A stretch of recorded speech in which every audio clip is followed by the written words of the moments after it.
English Grade 4, Lesson 1, Settings, Characters and Plot.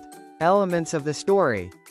Good day kids. Welcome to another exciting day of learning. Today, we're going to explore a very important skill in reading. Identifying the setting, characters, and plot objective in a story. Are you ready? Let's go.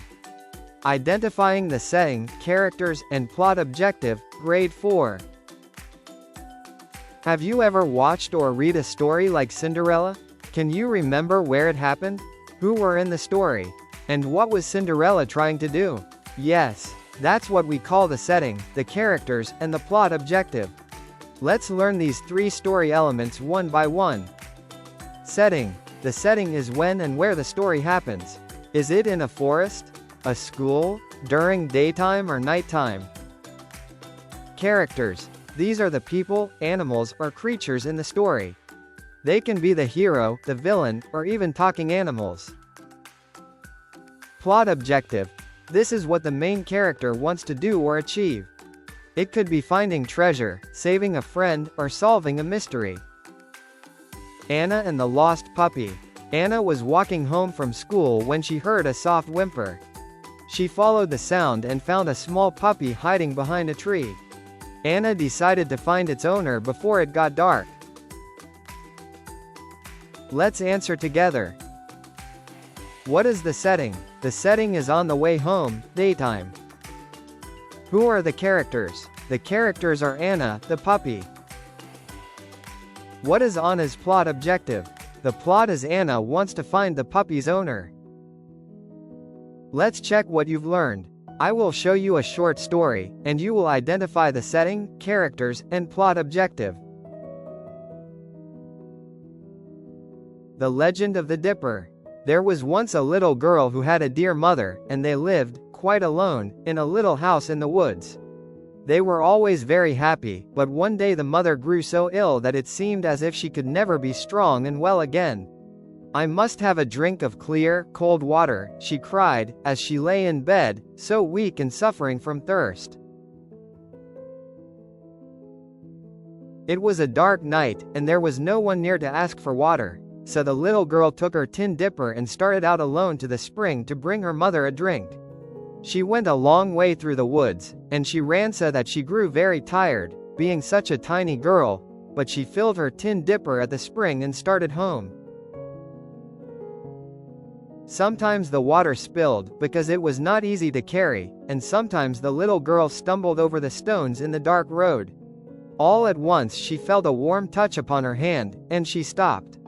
It was a little dog that had been following her, for he too was nearly dying of thirst, and he had touched her hand with his hot tongue. The little girl looked at her dipper. There was only a very little water in it, but she poured a few drops into her hand, and let the thirsty dog lap them. He seemed as refreshed as if he had been to the river to drink. And a wonderful thing happened to the tin dipper, although the little girl did not see. It was changed to a silver dipper, with more water in it than before. The little girl started on again, hurrying very fast, for she remembered how much her mother needed her. But she had not gone very far when she met a stranger in the road. He was tall and wore shining garments, and his eyes looked down with a wonderful smile into the little girl's face. He reached out his hand for the dipper, and he begged for a drink of the clear, cold water.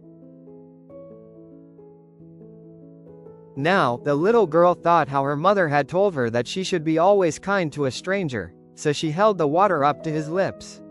And very suddenly, as the stranger drank, the silver dipper was changed to a gold dipper, full to the brim with sparkling water. The little girl hurried on, but the road was so very long, and she was so tired, that it seemed as if she could never reach home again. She was weak and faint, and she longed to drink just a few drops of the water. But, no, her mother would need all that was left. Had she not given some to the thirsty dog and to the stranger? So she never took a drink herself, but hastened home and carried it to the dear mother. And then came the greatest wonder of all. As soon as the dear mother drank, she became quite well and strong once more, and the gold dipper, as it touched her lips, was changed to a diamond dipper, all shining and blazing with glittering gems. And the diamond dipper left her fingers to shine up in the sky, over the house and the woods. There it shines every night to tell all little children how, once, a child was brave and unselfish and kind. Now, on your notebook or paper, answer the following. Write down the setting, character and plot of the story that we read.